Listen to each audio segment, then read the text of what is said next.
Pria berjubah itu tidak mengatakan apapun. Dia mengangkat tangannya dan langsung memukuli penjaga itu sampai terbang. Penjaga lain yang melihat itu segera membawa senjata dan bergegas menghampiri, dan saat Yansen mendengar ada pergerakan, dia juga bergegas menghampiri.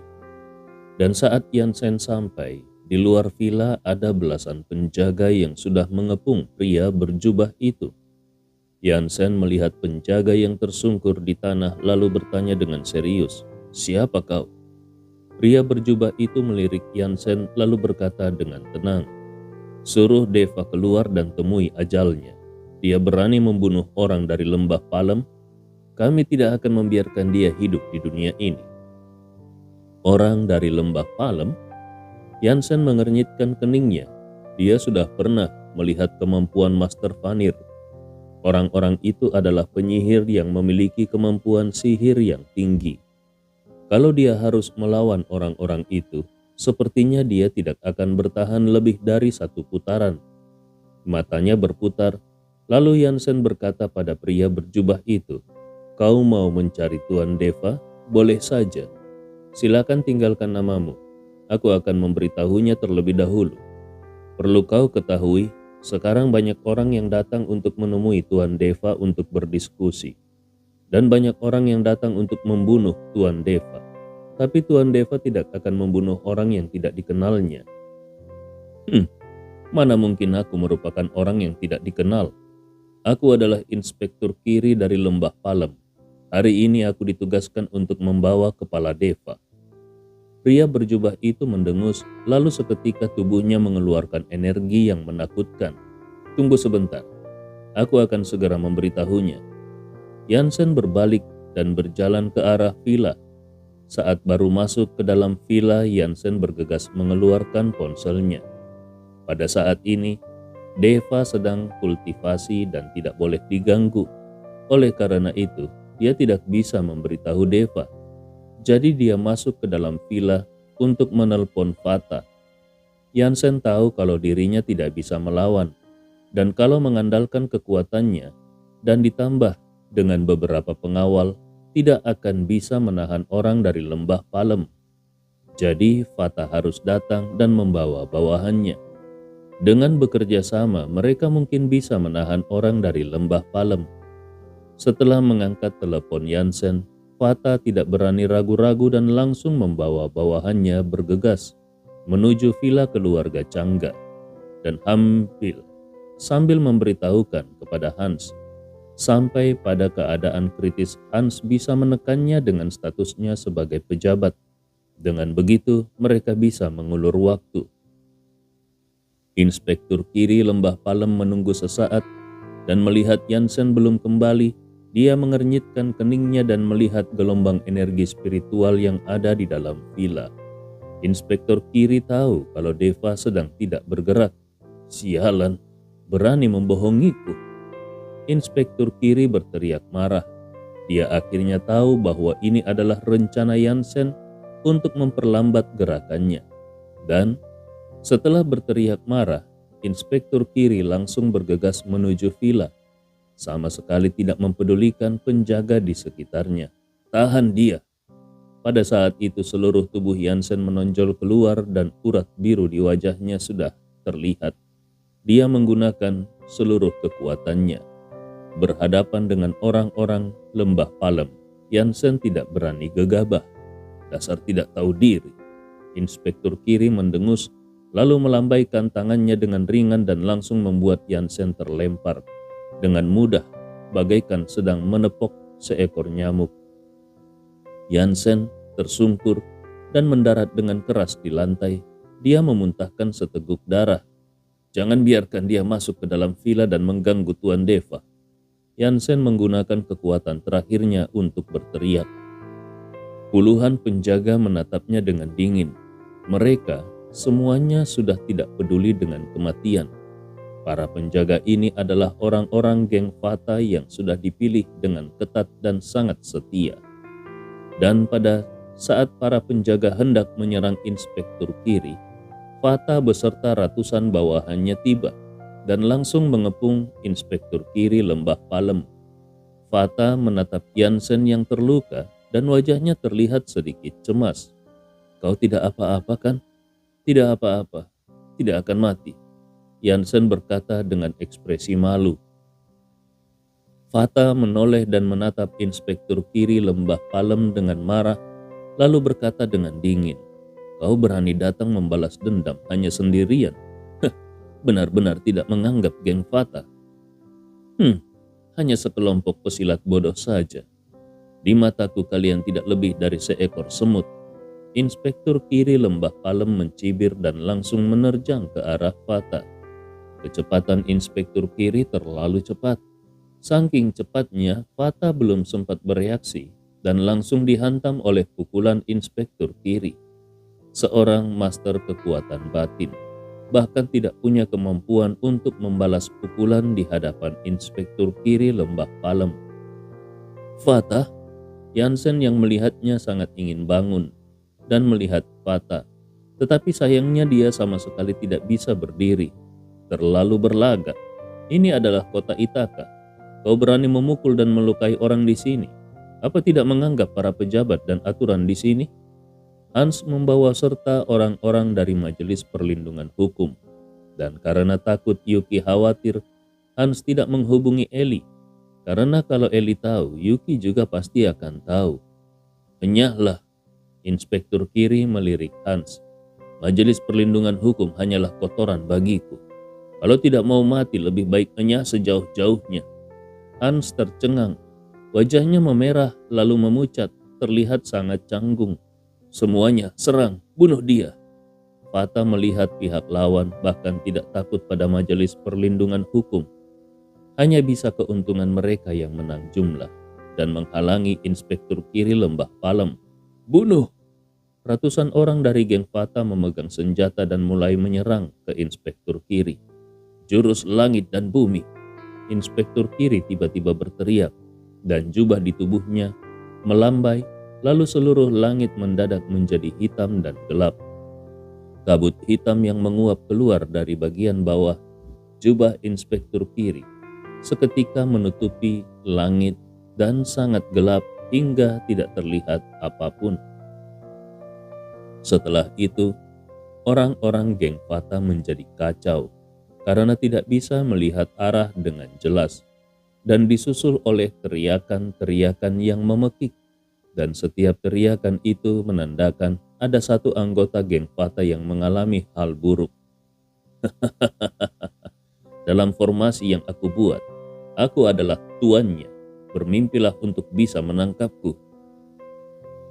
Inspektur Kiri tertawa bagaikan orang gila, dan suara tawanya begitu mengerikan. Fata yang mendengar teriakan dari bawahannya merasa sakit hati. Dia tahu kalau terus seperti ini, cepat atau lambat, semua bawahannya akan mati. Tetapi, dia juga tidak boleh mundur. Sekarang dia hanya bisa menggunakan nyawa bawahannya untuk mengulur waktu bagi Deva. Hati Fata dipenuhi dengan penderitaan. Bawahannya ini sudah mengikutinya dengan setia selama bertahun-tahun, dan mereka satu persatu mati dengan tragis. Mata Fata sudah menjadi merah. "Tuan Deva, cepat bangun." Jansen yang melihat Fata seperti itu juga merasa sakit hati dan berteriak keras. "Jansen, walaupun harus mati, kita tidak boleh membiarkan dia masuk ke dalam villa. Aku akan menyerang dulu." Fata berkata lalu bergegas menyerang ke dalam kabut hitam yang tebal. "Fata!" Jansen mengepalkan kedua tangannya dan memukuli tanah dengan keras. Kedua matanya sudah dipenuhi oleh air mata. Dia menyukai Fata. Dia belum sempat mengutarakan perasaannya pada Fata, tetapi sebentar lagi dia akan berpisah selamanya dengan Fata. Teriakan memekik kembali terdengar, dan setiap teriakan itu menyayat hati Jansen dengan dalam, karena dia tidak tahu teriakan mana yang berasal dari Fata. Hans dan orang-orang dari Majelis Perlindungan Hukum yang berada di samping juga tercengang.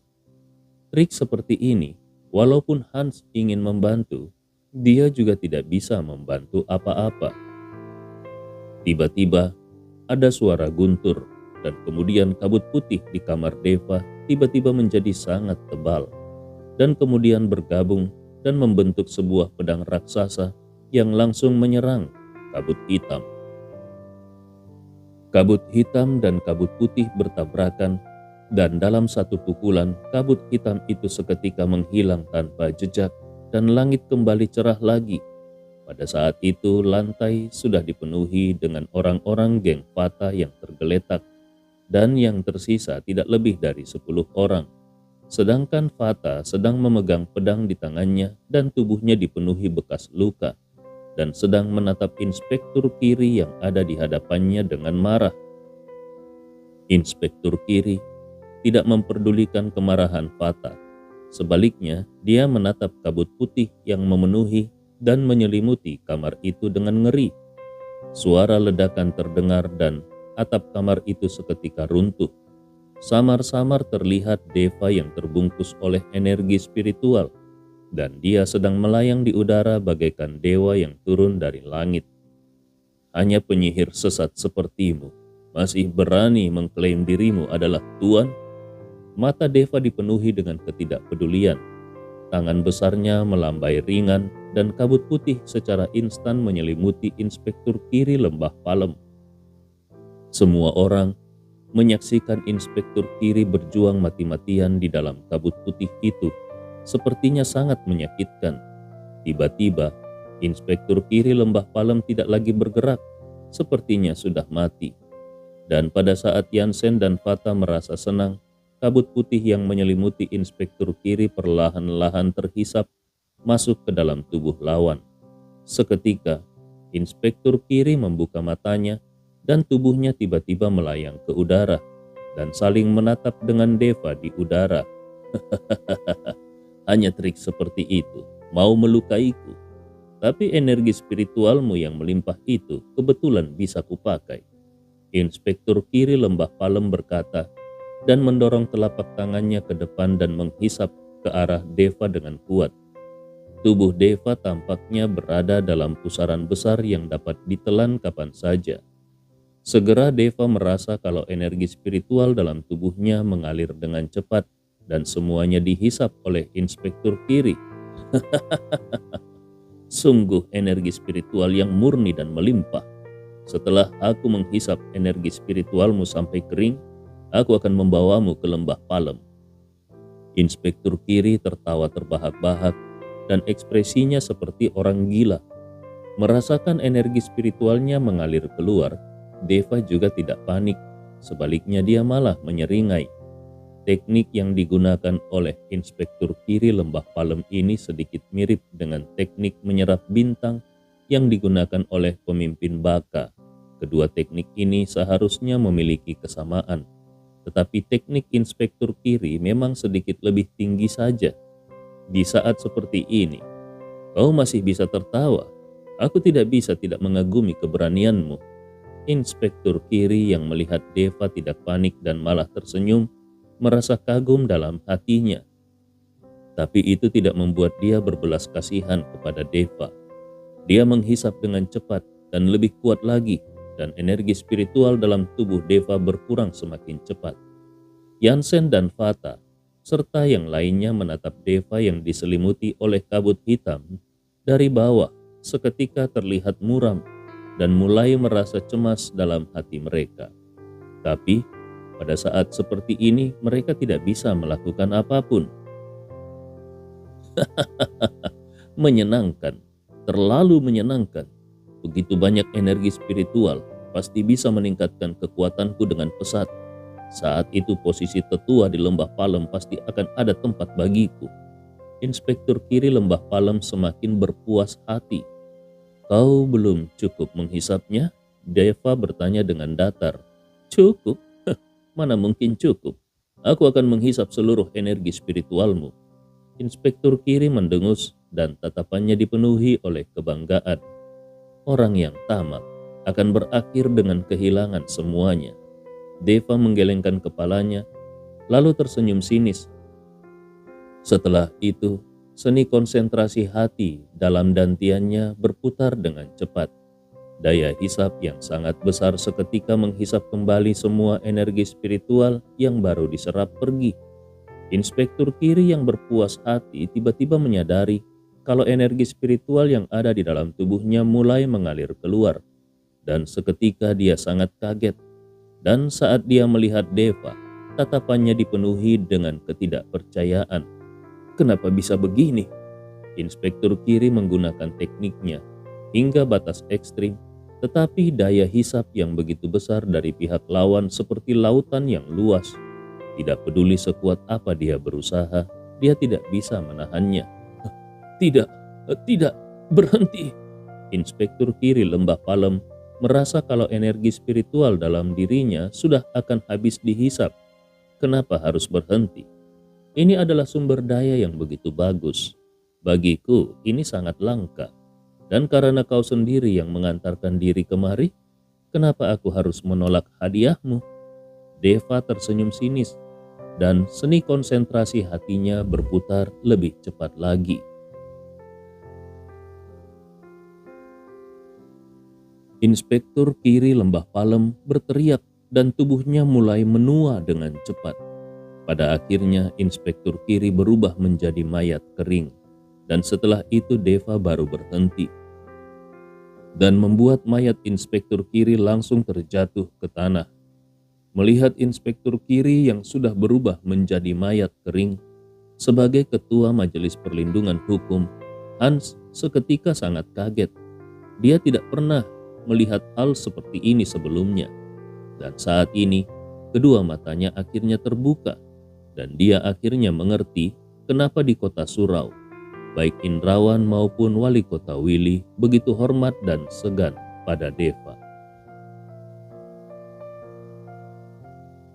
Ini adalah teknik para dewa.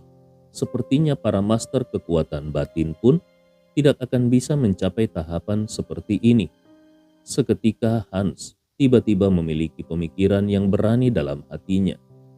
Deva menghampiri ke depan Jansen dan Fata, lalu dengan lambaian tangannya segumpal energi spiritual langsung membungkus kedua orang itu dan membuat tubuh kedua orang itu merasa nyaman, dan rasa sakit di tubuh mereka seketika menghilang dan dipenuhi dengan kekuatan. Terima kasih banyak Tuan Deva. Fata dan Jansen berterima kasih dengan senang kepada Deva. Deva tidak mengatakan apapun, lalu menyapu sekelilingnya yang sudah dipenuhi dengan mayat-mayat. Orang-orang ini adalah orang yang mengorbankan hidupnya untuk melindunginya. Tatapan mata Deva dipenuhi dengan keinginan membunuh dan menoleh ke arah barat daya dan berkata dengan dingin, "Lembah Palem, hutang darah ini aku pasti akan membuat kalian membayarnya." Dan di ribuan kilometer jauhnya, penguasa Lembah Palem, Isah, sedang duduk di kursi dan membuka pot tanah liat hitam untuk memberi makan kelabang. Tiba-tiba tubuhnya bergetar dan alisnya mengerut. Di saat itu seekor kelabang seolah mendapatkan rangsangan dan tiba-tiba menyerang dan menggigit jari Isah. Setetes darah segar jatuh ke dalam pot tanah liat itu dan langsung disedot oleh kelabang-kelabang yang ada di dalam. Sedangkan kelabang yang menggigit Isah berputar beberapa kali, lalu seketika tidak bergerak lagi dan langsung mati. Mati lagi? Isah tercengang, dan dia menatap ke arah Provinsi Kana dengan dingin. Provinsi Kana ini mau mengubah langit ya? Setelah bicara, kabut hitam seketika membungkus tubuh Isah, dan detik berikutnya dia langsung menghilang. Saat itu di luar villa keluarga Cangga, Fata sudah mengutus orang untuk membersihkan tempat kejadian. Hanya saja karena banyak bawahan yang mati, suasana hati Fata juga tidak terlalu baik. Jansen, kau ajaklah Fata untuk menenangkan suasana hati. Aku mau pergi mencari Yuki. Deva sudah berkultivasi selama beberapa hari, dan selama beberapa hari itu dia tidak bertemu dengan Yuki dan takut Yuki akan mengkhawatirkannya. Baik, Jansen mengangguk. Tuan Deva, selama Anda menerobos beberapa hari ini, Ketua Yayasan Baja Hitam serta kepala keluarga Filan pernah datang kemari, terutama Ketua Yayasan Baja Hitam itu. Dia datang hampir setiap hari. Baik, aku sudah tahu. Deva tahu kalau ketua Yayasan Baja Hitam itu pasti datang untuk meminta maaf dan takut dirinya akan mendendam pada Yayasan Baja Hitam. Setelah Fata dan Jansen pergi, Hans yang terus berdiri di samping menghampiri Deva. Ketua majelis, kali ini aku harus berterima kasih atas bantuanmu, Deva berkata pada Hans. Hans merona dan wajahnya terlihat canggung. Dia datang dan tidak membantu apapun, hanya menonton dari samping. Para bawahannya dari Majelis Perlindungan Hukum bahkan tidak lecet sedikit pun.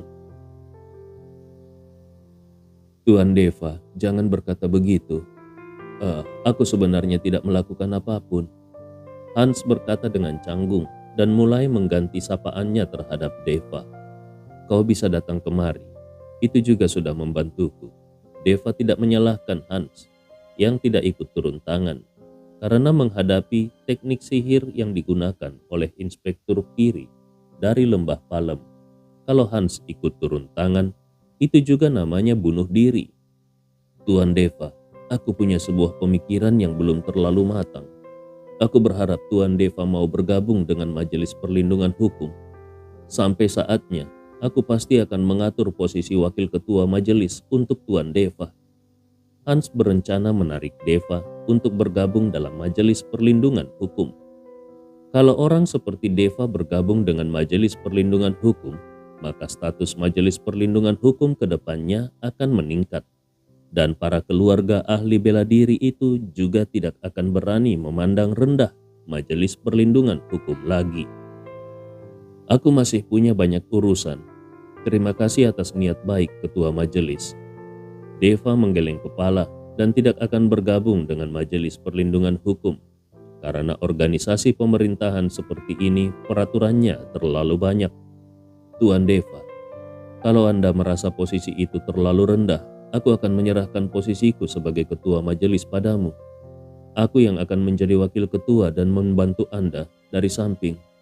Hans berkata dengan panik. Deva menggelengkan kepalanya. Ketua majelis sepertinya salah paham. Sebenarnya, aku memang punya banyak urusan pribadi yang harus aku selesaikan dan tidak bisa bergabung dengan Majelis Perlindungan Hukum. Hanya saja kalau ketua majelis memerlukan bantuan apapun, aku pasti akan membantu. Hans yang mendengarnya seketika merasa senang. Kalau begitu, aku akan berterima kasih dulu kepada Tuan Deva. Kalau Anda memerlukan Majelis Perlindungan Hukum, aku juga tidak akan menolak. Dan setelah mengobrol sesaat dengan Hans, Deva pergi dan langsung menuju ke tempat tinggal Eli. Dia sudah menerobos untuk beberapa hari. Yuki terus tinggal di rumah Eli. Dan setelah sampai, Deva menemukan pintu yang terkunci. Sepertinya dua orang ini tidak di rumah. Lalu dia menelpon. Dan setelah mengetahui keberadaan keduanya, Deva langsung menyusul. Ternyata selama beberapa hari ini, Eli dan Yuki terus berbelanja setiap hari. Hari ini juga demikian. Mereka sedang berkeliling di pusat perbelanjaan. Deva, setelah Yuki melihat Deva, dia melambai-lambaikan tangannya. Deva bergegas berlari menuju Yuki dan langsung memeluknya lalu memutarnya. Kalau kalian berdua selalu memamerkan kemesraan di depanku, aku akan pergi saja.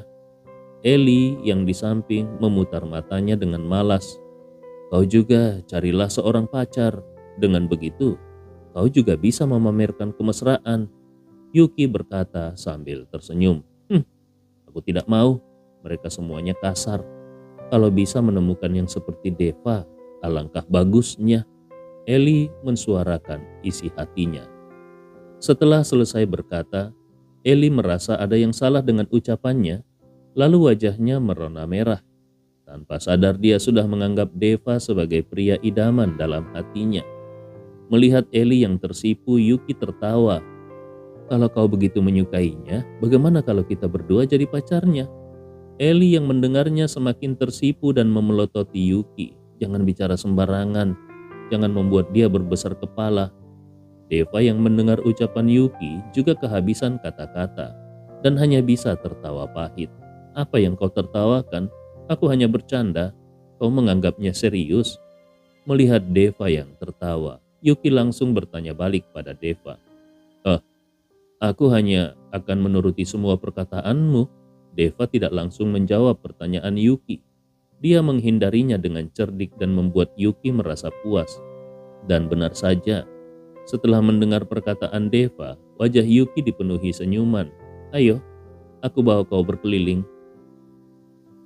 3 orang itu berkeliling di pusat perbelanjaan.